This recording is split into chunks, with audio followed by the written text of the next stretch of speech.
Hello there. Hello, and welcome to another Star Wars Enthusiast, the podcast. Yes, you've been joining me for the live streams on Mondays, but now it has finally come time for me to talk about Star Wars while not playing video games. Instead, I'm just going to talk about it with some of my awesome friends from the Star Wars community, and choosing anyone except my wife because she's kind of sick and fucking tired of it. Today, I'm joined by a super awesome friend of mine, Spencer Monti. Spencer, how the hell are you? I'm doing pretty fantastic today. Although I did wake up like 2 hours early for this because I normally wake up at 1 o'clock or 3 o'clock. Well, thanks for making the time for me, buddy. I really appreciate it. I'm glad you got me out of bed. Yeah. So Spencer, tell us a little bit about yourself. Well, I've been a fan of Star Wars since I was like a wee lad, and I have meticulously watched every bit of Star Wars content that has come out. I haven't played Fallen Order yet because it's expensive. But other than that, I've watched everything. I know. It's expensive, and when you don't have a job, you know, money's kind of not there. So when I get my CESB, I'm getting Fallen Order. Awesome. But yeah, other than that, I've read a few books, but mostly stuck to the video games and movies and shows. And I just finished watching Clone Wars, and that was pulled on all my heartstrings. I know, right? Amazing. Heartbreaking. I was so happy. But that's fantastic. I'm really glad you're here to join me because today we're talking about something from the movie. Well, one of the movies, anyways, and it's a pretty pivotal point, I would argue, for the sequel trilogy. You'd think. Well, it felt like it, anyways, at the time. Yeah, and then I don't know. Anyway, we're not going to get into that. What we are going to talk about today, though, is the destruction of the New Republic and all of its homeworlds during the events of The Force Awakens. If everyone remembers correctly, during the events of The Force Awakens, Starkiller Base was unveiled as the ultimate weapon of the First Order, and it was pointed at the direction of the New Republic, firing a series of Death Star-level blasts millions of light years more than the distance they had on the Death Star, blowing up every single one of the major worlds within the New Republic, including its capital and every other associated New Republic planet. That we're basically talking about what the hell that meant for the New Republic at the time, because first of all, let's talk about how big Starkiller Base was, because Starkiller Base is supposed to be how many times the size of the Death Star? It's like it was a whole planet. Yeah, it was. It wasn't a moon. No, but neither was the Death Star. Yeah, we've been reminded of that. It's a space station. It was a moon. Orbital destruction moon. It was a satellite. Yeah. But if it went into orbit, it was a satellite. That's true. But it also had the ability to jump to hyperspace. It did. I don't know how the heck they planned to move Starkiller Base after they ate that sun. Maybe it didn't need to? No, it definitely needed to. There's no doubt in my mind that thing would have needed to eat another sun to fire again. Because, why would you make an ultimate weapon that you can only fire once? Actually, that makes perfect sense when you point it out like that. You know? Like, I get it. It's your ultimate weapon. It's supposed to be your, like, oh, this is our big thing. But then you fire it once. And what if it didn't work? Well, that's the thing, right? What if it didn't work? Like, they're just like, whoops, we missed. You know, there's just a giant space cannon laser flying through space until it hits something else. Well, like, that's not good. I'm just imagining Empire Strikes Back level of hyperdrive struggles in the future with that planet. You know, it's like, how do you have a Han Solo and Chewbacca type running around the guts of that thing trying to fix the hyperdrive generators? Yeah. You don't. No, yeah. And like, to think that the whole way of blowing it up was just to take out the heating, the coolant system. I think the writers of Star Wars need to hire on like an actual engineer, because nobody in their right mind would build a giant murder base like that without having backup coolant. Well, they built it on an ice planet. I kind of just assumed that being on an ice planet was enough of an excuse for them to skimp on the backup coolant, because it's like, oh, the planet's cold, maybe it's fine. Well, yeah, they also drilled out the core of the planet somehow, and the planet didn't fall apart, which again, like, weird feat of engineering marvel that an engineer would be able to tell you is not reasonably possible. No. But, you know, But it's Star Wars, some amount of It's suspension Star of Wars. disbelief. It's space. I've been reminded a few times to stop taking my preconceived notions of how physics work into space sci-fi. I had this conversation about flamethrower in Warhammer, and they're just like, yeah, they're just you use rocket fuel as the flame, and I'm just like, but it shoots 30 feet. It's got to have a tar-like substance because tar flamethrowers shoot 30 feet. Regular flamethrowers shoot like 10, and they're like, this is space fantasy, dude. Calm down. And I'm like, but tar.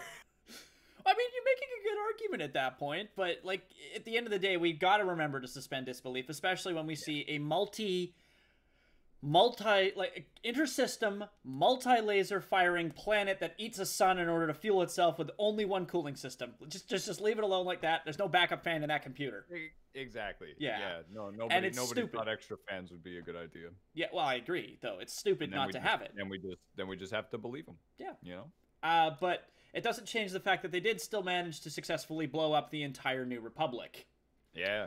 So let's talk about a decentralized government system real quick here, because that's what could have potentially fixed this. And originally, based on, stuff from Aftermath and the other comics and stuff that came out, the New Republic actually did have 3 major homeworlds that it migrated between over the course of, I guess, the birth of the New Republic all the way to the events of The Force Awakens. Like, it started on Shangri-La, it moved eventually onto Nacadia, and then it lands on Hosnian Prime, from the Hosnian system, of course. And what I find interesting is why they stopped. Why do you think they stopped moving the capital? Probably because they got settled. Like, historically, anytime a capital city has changed, right, except for Canada, the country stopped existing like 10 years after. So, once the government settled and everything, you want to keep, and this is based off of strategy for land-based warfare, not space-based, but you want to keep your capital in one place. Now, in saying that, the government is a multi-planet government. I don't think there's a need to have a capital.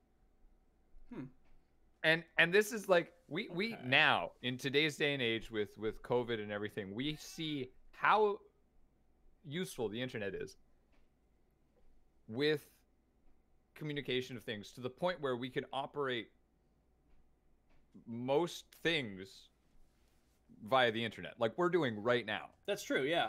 And you take Star Wars technology, where they have somehow figured out to communicate light year distances without light year distance pay, like it's not taking hours for the signal to transmit. It's minutes. Instant. It's instant. Yeah. It's not even taking time. It's active. It's what we're doing right now. It is active communication between 2 or more parties. If you use that, you don't need a centralized government. You don't need any government facilities. The smart thing to do at that point would reasonably be to have all of your government officials be put in still elected and everything. Oh, of course, democratic process. But they'd be in undisclosed locations. That, like, you wouldn't have any risk in the grand scheme of them being found out, and they could be on Hoth. Like, I mean, no one wants to be on Hoth, but nobody wants to be on Hoth, but the president of Coruscant could reasonably govern Coruscant from Hoth. Like, there's no reason that they couldn't, and then you still have a governing body there. It's like with the US's, I forget what the protocol is, but it's when all of the members of, I was supposed to say Parliament.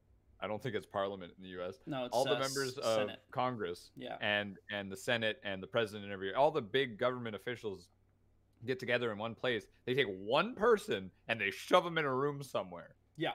Like, just out of the way in case that whole place gets blown up. Oh, yeah. And then they're the new leader. It's the same idea. Like, we have that, but they didn't do that. No. And it's interesting, actually, that you bring that up, because they could have. The whole idea of the decentralized capital in the first place meant they could have just kept it in rotation. And the only reason that the First Order was able to completely ruin the entire New Republic is because they did settle. I having read the Aftermath books as much as I have, I can kind of level in on why they might have wanted to go with a centralized capital, and that's to have a flagship planet, to have that planet that everybody's like, okay, the New Republic is here. I know that if I go there, I will always have New Republic support. But you could still have that with a decentralized government, and that would have completely saved them and nullified this ultimate weapon created by the First Order. The First Order would be like, okay, well, we're about to blow up the New Republic planet, and the New Republic government's cool. Like, cool. We're not there, so you do your thing, I guess, but we don't care. We'll come back with another one. We've got 4 more we can reference later. Like, that would have made so much more sense. The only person that survives that attack, though, is the General Leia Organa, who's running at the time. What is she running? She's running a frickin' rebellion resistance thing against a developing society of combat and destruction. Like, it's okay, so this was my other quick thing on that. Yeah. Why the heck was there not just an army? Like, why was there another resistance? I could actually speak to that because that was explained in the Aftermath. They demilitarized. They demilitarized because they didn't want to rule the galaxy through fear, which is the stupidest thing I have ever heard. Stupidest thing I've ever heard. Yeah. Because like I'm all about. I'm a pacifist, dude. I don't like violence. No. But I also don't like stupidity. If you're trying to and when a government changes hands, it's not 10 years for that to settle, or however long the gap between those things were. Like when the First Order initially popped up, I mean, because it was around for a lot longer than when Episode 7 started. Yes, the First Order, I think, started showing up. Well, it started showing up after Kylo left the Jedi Temple, right? After Ben Solo left the Jedi Temple was when the First Order started popping up. Before that? It kind of existed, but it was like a secret society thing. Remember, Palpatine has had his acolytes and everything like that developing their own secret society, and that it's existing throughout the galaxy. It's referenced right from Palpatine's death all the way up until the events of The Force Awakens, just all over the place. His death. I was gonna say for audio listeners, I'm just doing this so I don't spoil anything. He's doing the quotations. Yeah. Oh, for fuck's sake. Okay, but if people are watching this at this point, we can assume at least they know that, Palpatine's acolytes are still around, and they're still developing the secret society. So if you haven't watched Episode 9, what's wrong? Why are you here? Why are you here? No judgments. I don't judge anybody for not watching it. It was fine. I do. It was fine. Yeah, it wasn't. Fine. I'm not like, watch it. It's such a good movie. I'm like, watch it. It's Star Wars. Yeah, exactly. It's at the end of the day, I will watch any Star Wars thing at least once, maybe even twice. Hell, I've watched the holiday special. Do not recommend it, but watch it anyway. It's Star Wars content. Yeah, I actually still have to watch the holiday special. I forgot that. I keep forgetting that's a thing, and it's not just like readily available in my brain. It's not readily available to the public either. It's hard to find it for a good reason. It's not good. But it's Star Wars. I was gonna say as well. There definitely is some judgment, because if you saw the face that Liam gave me when I said I haven't played the Fallen Order yet. We know that there is some judgment on this channel, and I agree. You should be watching and playing all of the Star Wars things because it's Star Wars. Yeah. But back on topic. We're not sponsored. No, definitely not. I'm using a fan-made backdrop right now that looks pretty cool. But quick shout out to Taylor Field Designs for designing it. Anyway, back to topic, because it's important we talk about that. It's true. Yeah. But okay, so where were we in this conversation right now? Right, we've just landed on how stupid the New Republic was, just as a general thing. Yeah. And I feel obligated to once again bring up my hero, forever my princess, Princess Leia, by just pointing out that she never once wanted to demilitarize. She never once wanted to establish a permanent capital of the New Republic. She didn't even really want to be part of the system. She herself just wanted to make sure that every bit of due diligence was being done to ensure the success of what was coming after the rebellion. But let's be honest, she's a Skywalker. If they're not fighting somebody, they die. Literally, they die. Yeah. Like Shmi Skywalker fought nobody, died. They're in themselves MacGuffins. Yes, they are. Thank you. Thank you for saying it. Yeah. My God. Also, real quick, another sidetrack. This will make you hurt. There's a fan theory out there. You might know this already. That Palpatine is actually Luke or Anakin's father. Yeah. He did Force Inception, and so they're all Palpatine. Every last one of them. It's just one family fucking up the universe. Because the Palpatine women, if they are not fighting somebody, they die! Anyway. Because, yeah, oh God. Yeah, I'd heard that, and it just never dawned on me that means that the Palpatine is responsible for the Skywalker, which is responsible for the Palpatine, which is responsible for the domination and destruction of the entire fucking galaxy over and over and over again. And at some point, they just gotta stop. It's time to stop. Somebody needed to neuter Palpatine. He never slept with nobody. Have you heard the theory that's going around about how his son that was the father of Rey is actually a clone that escaped? Have you heard that theory before? No. Okay, that's a fan theory that's been circulating too. That makes a lot of sense because there was that one game on the DS. I don't remember what it was. It was on the DS. Do you know what this game is? Where you played as a clone. What? That had force powers. Oh, for... Okay, you know what? Okay.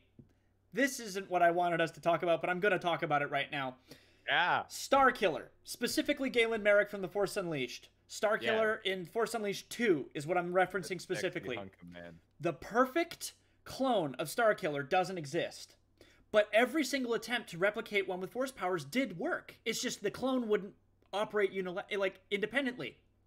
So my running theory on this whole thing is that Starkiller wasn't real, obviously, but Palpatine was experimenting on Force clones always. The whole clone army thing was his development designed to push towards that. So Palpatine's existence can 100% come from that. And Galen Merrick is the inspiration. Sorry? Yeah, oh, absolutely. You'd think they'd have better genetic engineering technology. They're the ultimate cloners.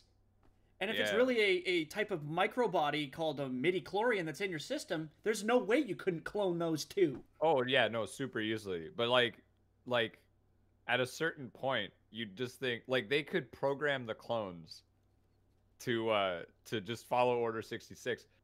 But they couldn't program a dude? Not accurate at all. Like, that's...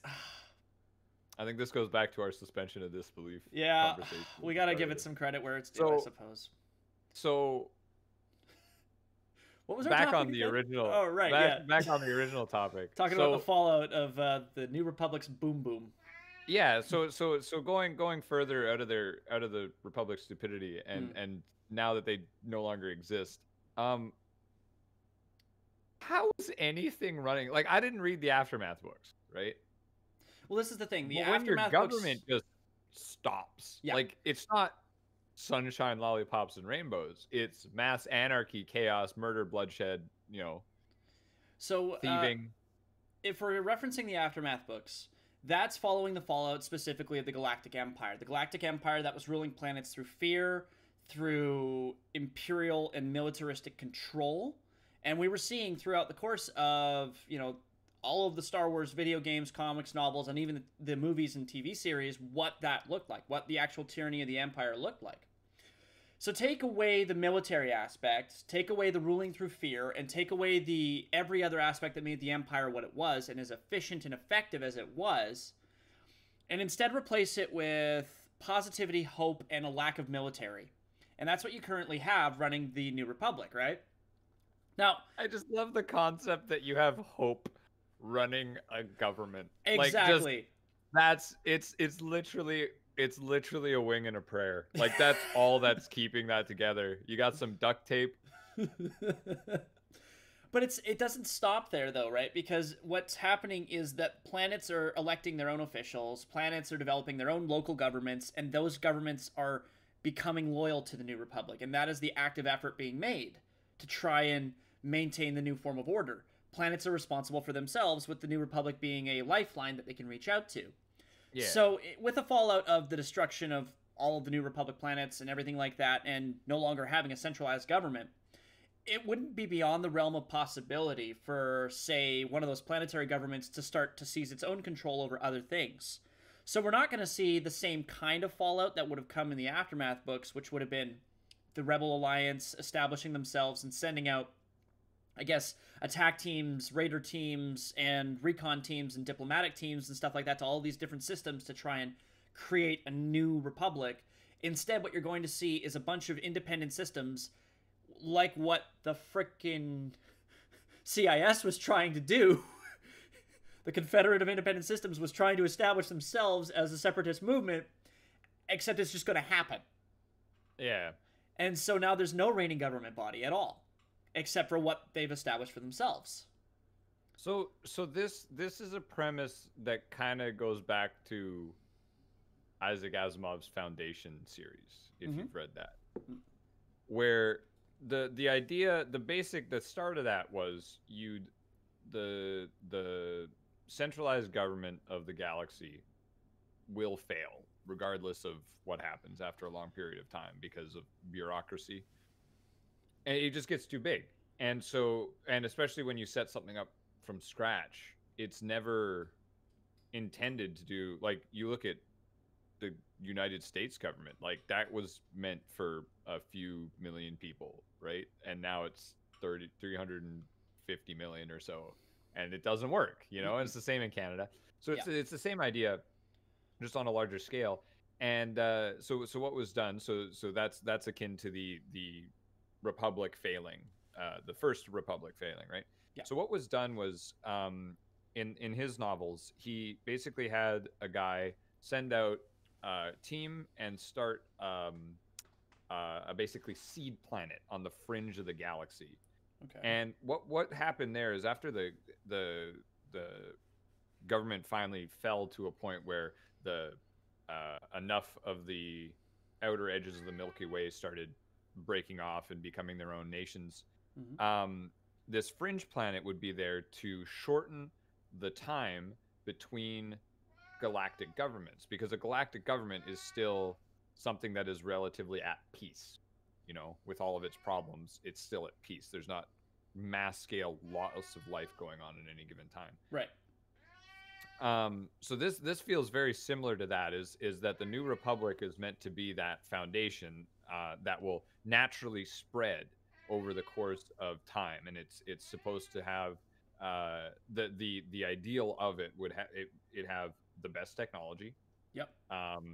The most peaceful ways. Like, it's not going to start wars. Now, in Foundation, the initial Foundation did not have a military, and it worked for it. And it reasonably worked for it because they were so much further along in technology. But the issue here is that everybody pretty much had, like, was on point for technology. Right. All the Galactic Republic was an economic government. Because it just funneled credits, right? Yeah. It just funneled credits through. It acted, that was how it acted. So I guess when you're right, when it went away, all of the local governments kind of just went back to doing what they were doing.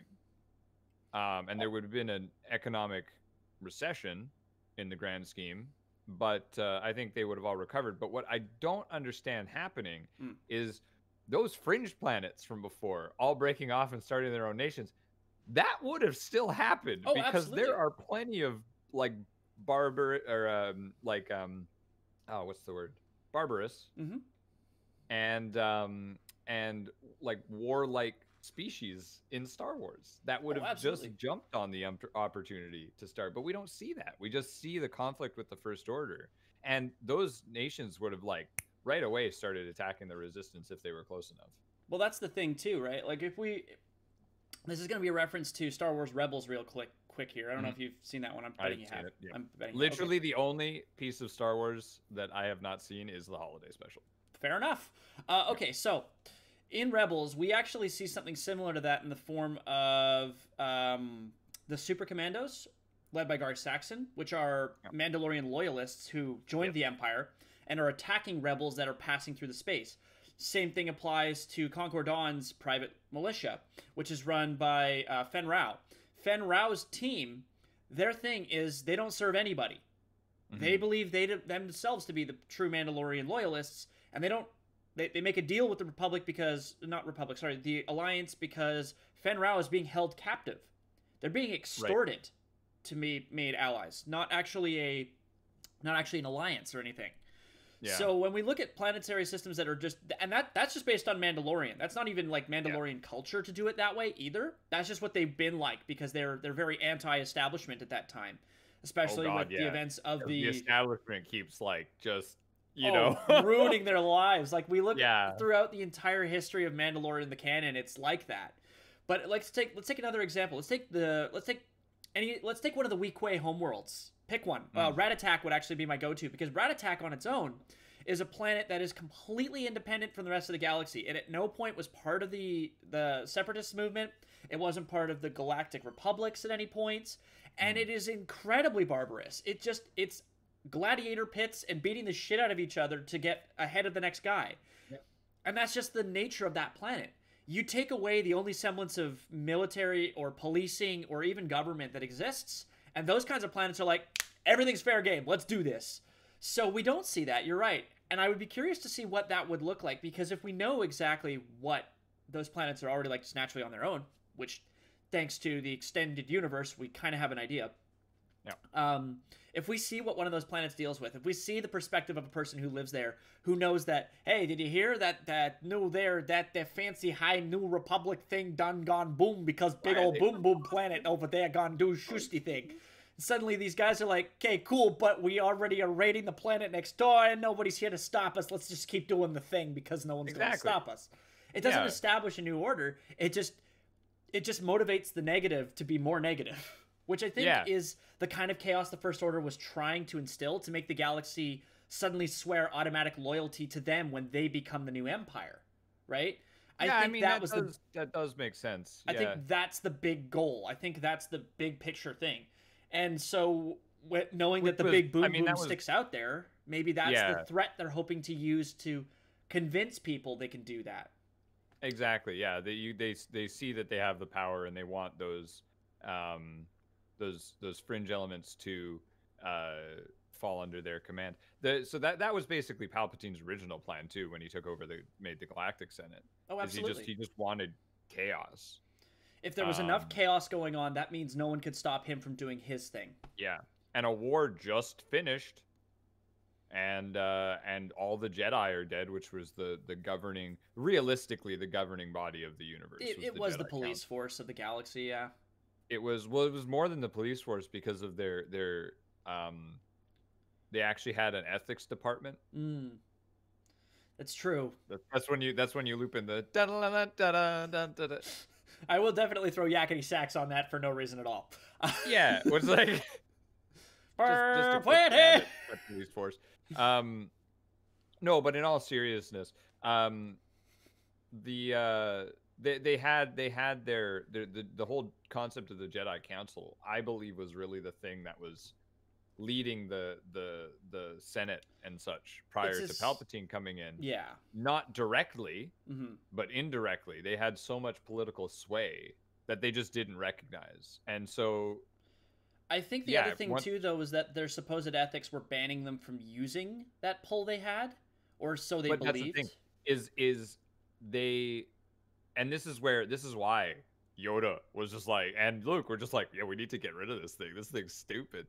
Is because, you have a code of ethics that prevent you from doing things, but that doesn't necessarily stop your inherent bias for how things come out. Like the political sway, it wasn't as much, hey, I want you to do this thing for me because we're friends. It was, hey, this is my opinion on things. And then the senators going, well, they're Jedi.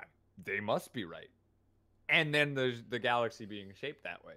The realistically, the Jedi should never have been part of the government, and we wouldn't have seen a collapse because they would have been there as, or they potentially would have been there as like a tertiary peacekeeping force. Well, they shouldn't have even been involved in the war, right? If we look at the Clone War as a whole, the Jedi should never have been there. The only reason the Jedi went and the Clone War broke out was they went to go rescue Jedi Master Kenobi and interrupt a separatist movement. But that's just to try and maintain the peace.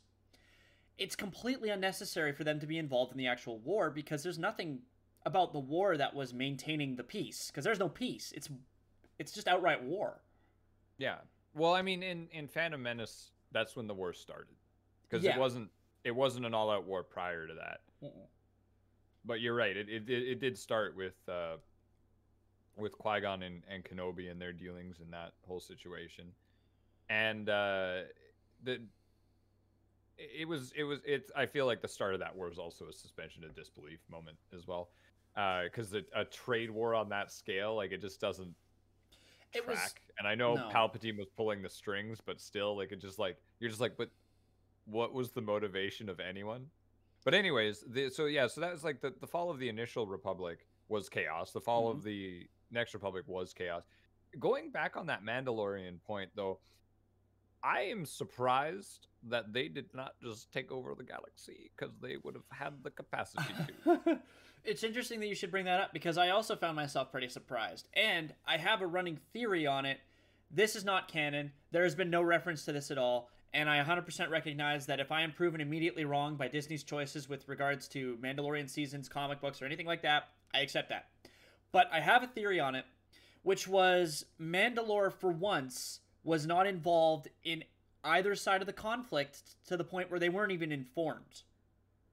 Like, if we look at the Clone Wars, I can back this up. I can back this up. Don't worry.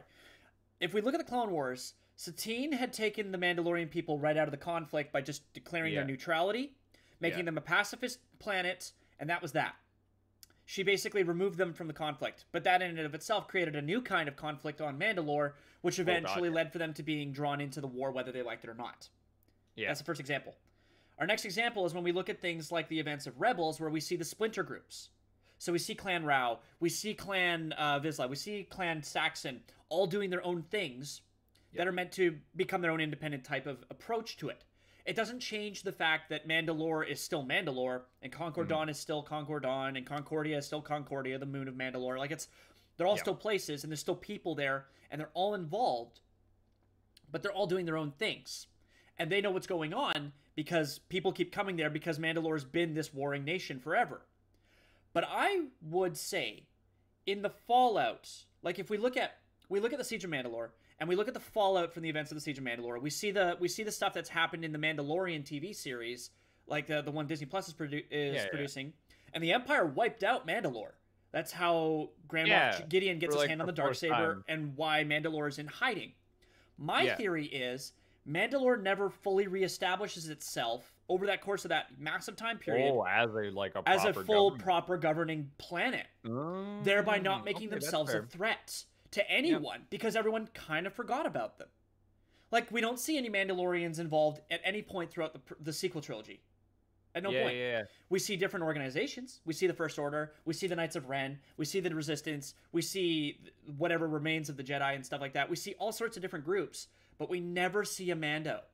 And now that could have just been because they didn't want to have to build the armor for it, but there's no reason for us to suspect Mandalore they built the has armor fully for Captain Phasma, so I don't think armor building was No, that wasn't an issue. But, like, I think the big thing is that Mandalore itself, because of how much guff it had gotten, how much grief it had suffered, and how much destruction it has endured, instead of establishing itself on Mandalore again and becoming a whole new world and becoming its own government again, it instead elected to continue to live in the shadows.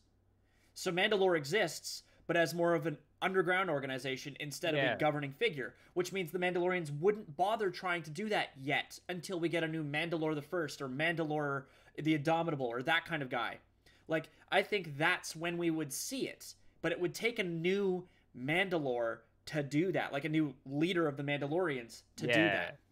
Okay, I exactly see where you're going with that, and that's me. Sorry, what I could see going forwards then, if Disney was smart, is, especially because they have the Mandalorian on Disney Plus now. Oh yeah, is the next trilogy looping Mandalorians in? Because give us a Mandalorian War series. That's exactly it. Because like what you're proposing, what I would have personally liked to have seen for this trilogy was, instead of having the First Order and all that nonsense, is keep your plot line, keep Palpatine pulling the strings. That's fine. That was the big plot twist and everything, whether you like it or not, but make him pull the strings behind Mandalore. We've clearly seen they're very susceptible to being pulled by strong Force users. Like, Maul was controlling them for freaking forever. So it would make sense to see Palpatine take them over and have them be the threat of the new trilogy and get rid of the Starkiller base. No, we didn't need that. We didn't. I'll be fine. I'll be fine with the whole switch that Snoke was just a clone and Palpatine was the big bad the whole time. You know, I'm fine with that nonsense. Get rid of Starkiller base. There's no point. It's just stupid. Also, the amount of force that Starkiller base put out. So you know how we got our moon in real life? No. A body the size of Mars hit Earth while everything was still being formed. Ah! And the resulting debris from that swirled around Earth and created our moon. Huh. That's the current going theory for how our moon has come into existence. Cool theory. Moons are common, but moons on our size of planet and such, not so much. Hit and miss, you know? So that's how that happened, right? Our planet's still here. It got hit by Mars!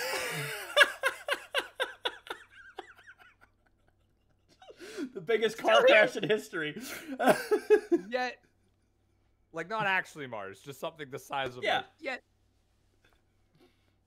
the Starkiller base shot a sun and blew up, like, 6 planets. Like, blew them up. Like, the amount of force that takes is stupid. Like, that's just stupid. That's like... Imagine that the kickback from that would just be like, the planet just goes, whee! Well, like it actually fracturing and you taking away, like, you have to have enough force not to just break through the planet, but to break through the planet and separate, like disrupt the gravitational pull that it has on itself. And they did that, and I get it. Like, they shot a sun. Like, the rationale seemed okay, but like, well, when you actually go into the science that behind would probably make a new star. It like would. With that much force. Like, that seems like that's how you make a black hole. You know? I was gonna say at the very least we get a black hole out of the deal, but instead we just got a lack of 5 planets. Yeah, it was just like, oh, we're minus, several planets now, and I'm like, but the moons seemed fine. Oh yeah, they were. They didn't hit. They would not be fine. No, they'd either be sucked into some sort of black hole, which would eventually become a thing, or they'd be, charred or blown up in the force alone. They'd be obliterated by the sheer impact force from the shockwave.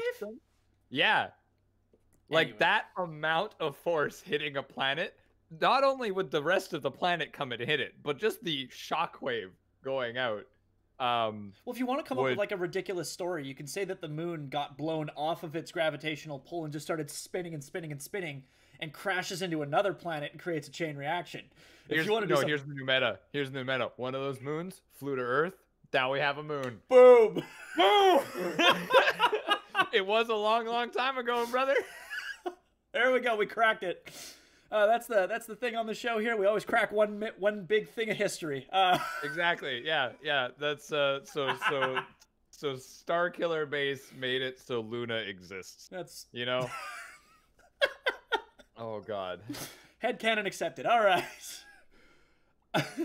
So let's talk about what happened to the Resistance. Let's talk about what happened in the Star Wars universe, because our universe aside, let's talk about what happened now, because I think that's important too. What is important to remember is we're dealing now with a non-governed galaxy with a developing super force in the form of the First Order that now apparently has Sith troopers and is actually being manipulated by Darth Sidious, who's alive, but not. And a potentially developing force in the Mandalorians. Correct, yes. So we're dealing now with a galaxy that's in utter chaos. We're dealing now with a galaxy that has no centralized, decentralized, or any form of proper government. And the closest we have is the First Order.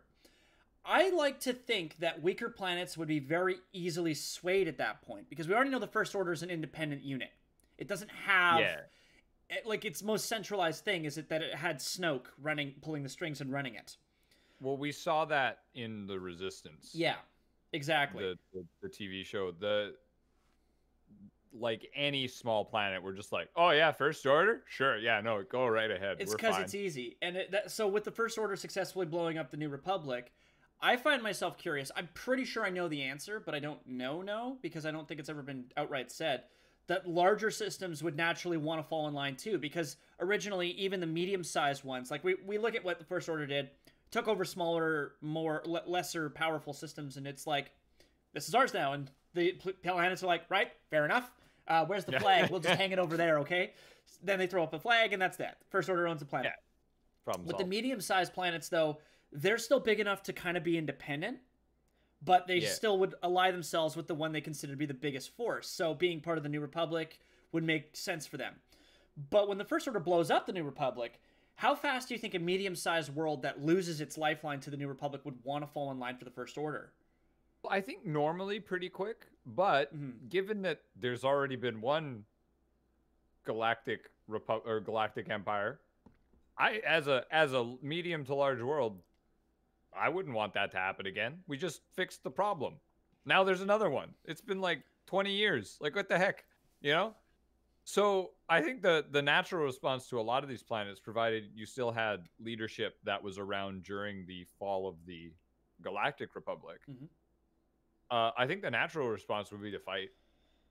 So you think we end up with a bunch of little rebellions popping up on all these planets right away? Well, I think if they knew about the resistance, they'd just start funding them. Because there's already a dedicated force. And actually, to come back, like, just to come full circle, that's probably how the resistance stayed around. Because, like, if you think about it, they were being bankrolled by the Galactic Republic. Or the New Republic. The New Republic. So what, that's gone. How are they doing anything? Where are they getting food? It's probably from these other planets. Well, I know in The Last Jedi, like, when we look at the actions that happen from the actual, resistance pilots and ships and everything like that, they're strictly on the run. They're strictly running away right now. So getting funding, getting places they can find fuel and ships is going to be really key. Yeah. Despite the fact that we have a flagship that's on the run perpetually at that point. Yeah. So I actually think you might be right there. We'd see a flood of not necessarily just money, but we'd see a flood of resources becoming available from planets that don't want to fall in line. I also definitely see, though, the turnaround of that being the First Order amps up what they're doing. Because they're like, oh crap, our secret weapon that we went public with is now gone, and that means they're probably going to want to, the galaxy's probably going to want to fight back. So what do? Well, let's just get them. Let's just go get them right now. Let's start landing troops. Let's have landing ships already on those planets. Like, I'm betting they probably made that move the second they fired the base. They're like, okay, fire the shot and then mobilize. Well, yeah, and that's where when we were talking about if Starkiller Base was actually, you could move it. Yeah. That's, regardless if you move it or not, you gotta act like right away. Oh yeah. And I think you're right. Yeah, and I'm not saying that all of the medium to large planets would have tried to fight, because I'm sure there's plenty of them, especially with the different cultural biases of all of the races. Oh yeah. A lot of them would have just been like, yeah, nah, we're not doing the whole war thing again. It's a pain in the butt. But I think enough of them would have been around to go like, hey, we don't want another Palpatine. And then the resistance going, hey, yeah, well, if you don't want another Palpatine, we're over here. We'd like some money and people and ships and such.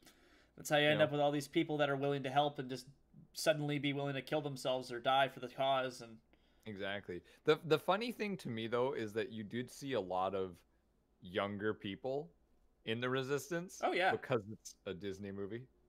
And I don't think you'd see that. Like, the actual premise of a Resistance, like, think about us and think about, like, how all of our generation is like, fight the power, brother, and none of us do. Like, I'm very much at fault for that.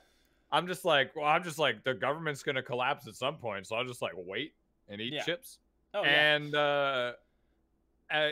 so I think we'd see the same thing on a galactic scale. Like, none of the kids know. That's true. Right? None of these people that are in the Resistance are just like, hey, this is a problem. They wouldn't see that unless they come from a planet that's been directly affected. But we didn't see that until just recently with the First Order. Well, that's the thing, right? The First Order, though, we kind of know from the implication through Finn and through the programming that each of these new First Order stormtroopers went through.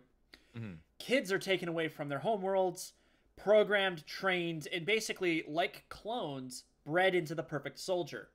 Yeah. At least that's what's supposed to be the idea.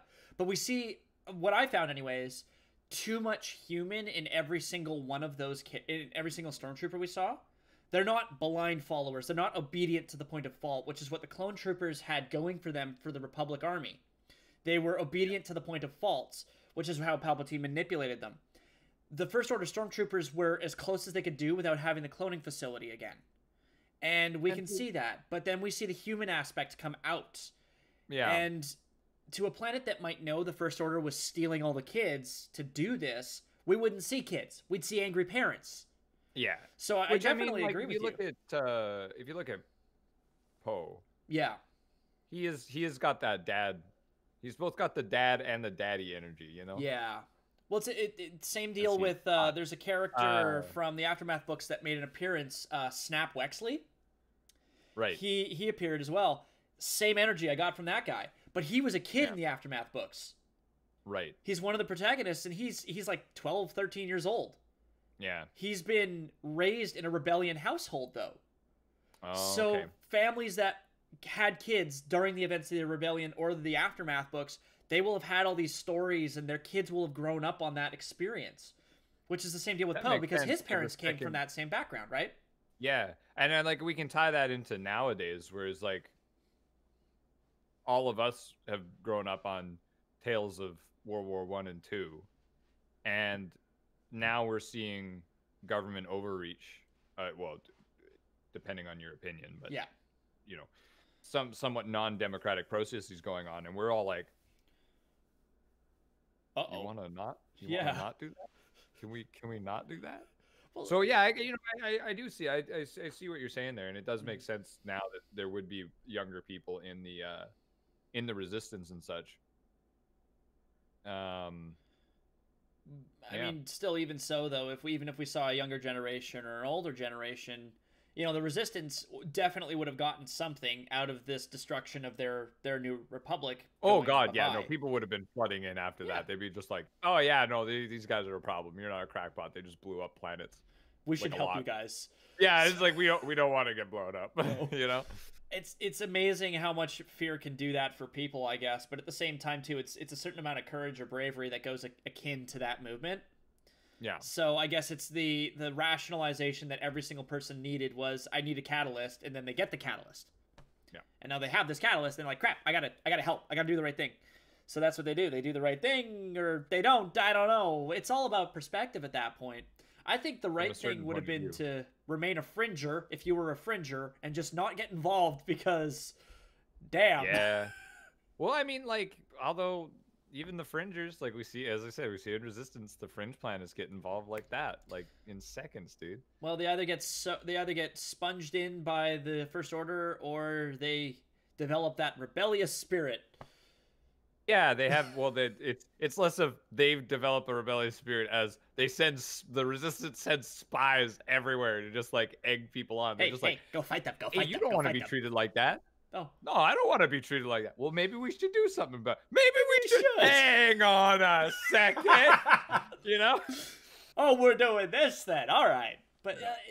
I liked that aspect of it, actually, though. It's knowing that they were trying to do the right thing regardless of what side of it they were on, and that they're trying to stick up for themselves. If they are joining the Resistance or they're joining the First Order, they're doing it because it's for the self-preservation aspect. The destruction of the New Republic just said, hey, everybody who was thinking is on the fence for which side, make a decision now or things are just going to get worse. So much worse.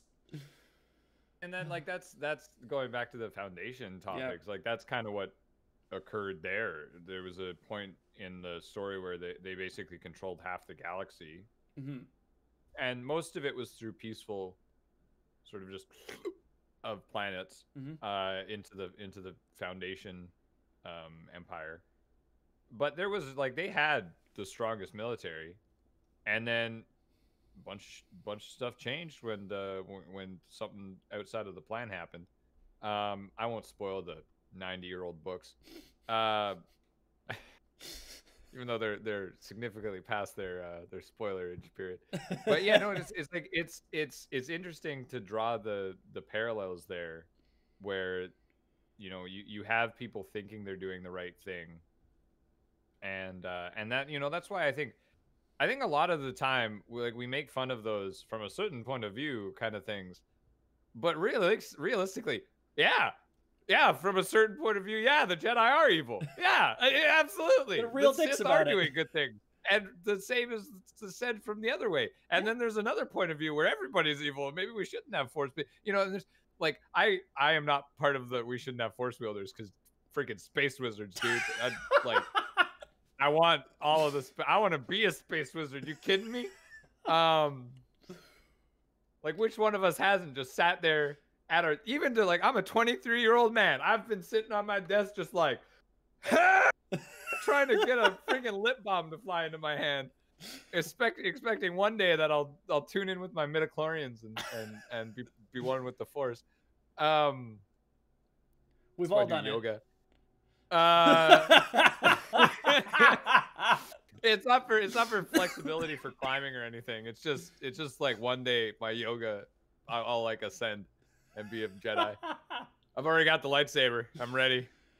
Oh, I love my lightsaber. Yeah.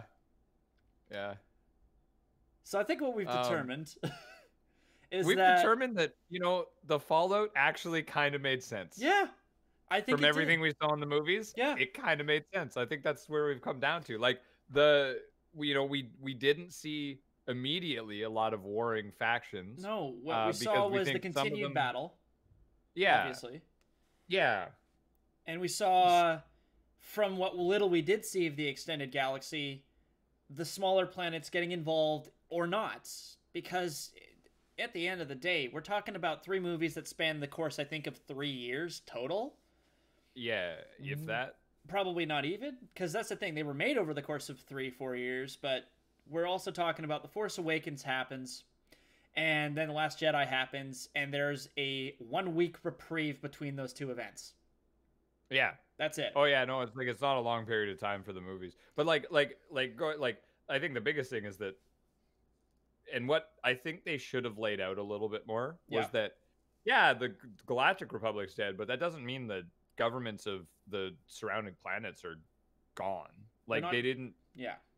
They still had governing bodies, and just having that in itself is a fact that wasn't really presented. Because when you think about it, you think, oh, the new Republic's gone, all government is destroyed.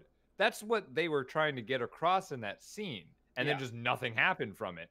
And so it was like a big letdown. But like the more you actually stop and think, well, no, they do have governments. The militant races probably are doing conquering stuff or have joined along with the First Order. The Resistance is being bankrolled now by other governments who don't want to see that happen to them. Oh yeah, and they're getting more people because the people are not going to stand up for billions of lives just gone. Oh, absolutely. Yeah, I definitely think it lands on a very simple premise of what we saw is probably what we would have considered a major change, and that's about it. Because I think we would see more, definitely following the events of, the 9th movie, which, why is the name of that movie escaping me? It's not The Last Jedi. No, it was it? Oh no, it was The Rise of Skywalker. That's what it was. That's what it was. Jeez, I'm embarrassed now. I have just embarrassed myself. I wouldn't be embarrassed. I'll be honest. I don't remember the name of any movies. Any of the sequel movies. I remember all the other ones. Yeah. But because they just weren't memorable at all. They just I remember a grand total of one scene from The Rise of Skywalker. No, sorry, that's 2 scenes. 2 scenes, because one of them, while we were at the theater, all my brain was saying was yeet. And the scene I mean. You know it, because I came out and I'm just so I was really emotionally hit by that point where he throws his lightsaber, but the 4-year-old part of my brain was just like, Yeet. you know. And so that was the only, and then I remember the ending of that movie because that was pretty powerful. Yeah, it's true. And then I remember I remember the scene where the ship turns around in episode 8 and like hyperspace is into everyone. Everyone And remembers like that people one. can go on for that about days. I just knocked a bunch of shit over my desk. People can go on about that day for days, like, wow, why didn't they turn around the start? Who gives a shit? But I remember that scene, and I just remember the big ship flying, and it just looks stupid, you know. I did actually like episode 8. I think it was my favorite episode of all of them, which everybody I talked to is just like, what's wrong with you? And I'm like, well, I liked episode 1 too, so I don't know what's wrong with me either. And then episode 7, I remember the Millennium Falcon spinning around a few times, and that's it. Like and obviously Han Solo getting stabbed. You know, that's it. That's all I remember from those movies. Whereas I could probably recite everything that happened in A New Hope. At this point, I think most of us could. Or at least I hope start so. to finish. Yeah, exactly. Yeah. But like, how many of us could say the same thing about the new movies? Probably like a very select few. I'm sure Probably there are the some Zoomers. people, The Zoomers. The Zoomers. They're just like, man, Star Wars is cool, and I'm like, yeah. Which have you seen? They're just like 7, 8, and 9, and I'm like, oh, you poor innocent. Anyway, but yeah, okay. So the conclusion for this, let's just say, for the sake of brevity on this, the TLDR, which of course we throw at the end so that they have to sit through all the rest of it. yeah. The movies themselves showed us everything that would have been considered a major event. Everything else would have been low scale, but there's still stuff happening. And I'm personally looking forward to seeing what Disney does with knowing that. That's it. Plain and simple. I agree. Yeah. My conclusion is I want to see what happened. Yeah. The flesh out a little bit more. Yeah. I want to see how we end up with characters. Like, because I don't know if you read the Rose Tycho comic that came out. It was a one-shot. It was really good, first of all. And before anyone gets on at me about Rose Tycho, I actually really liked her backstory. It made the character better when I actually watched the movie, because I'd seen the movie, and then I saw Rose Tycho's comic, and I read the comic, and I'm like, okay, suddenly I like Rose better. And I have no problem saying that. I think Rose is a half-decent character as a result of that. That's it. That's fair. I also think that with the opportunity afforded to them by having, the opportunity to extend the universe a little more, I can't wait to see what Disney comes up with for it, because that's all they can do now is play around with that. That's what we've all wanted forever, is just more backstory on characters that we like. Yeah. Also, if we're wrapping up here, I just want to point something out that might hurt your brain. Oh God. The Resistance is just a D&D game where the dungeon master didn't plan what was going on. Think about it. Think about it. You know I'm right. Oh no, you're right. I don't have to like it. Because I was just sitting here and I'm just like, man, the Resistance is kind of ramshackle and like all patchworky, and like it seems like they just sent one character to kind of do a bunch of stuff, and he met up with a ramshackle group of, oh shit, it's just D&D, but I didn't plan for the night. Like that's all it was. Okay, so first of all, real quick context for everybody. We are both gamers. We've played role-playing games for years. We have both done exactly what that storyline was at least once in our lives. Yeah, you're a spy.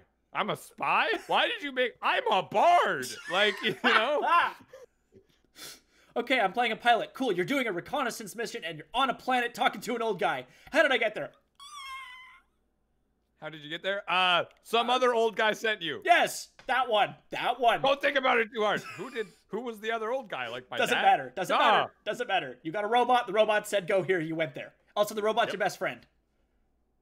What? I'm so confused. Also, this really sexy guy is trying to hit on you all the time. Ah! That's Poe. That is Poe, yeah.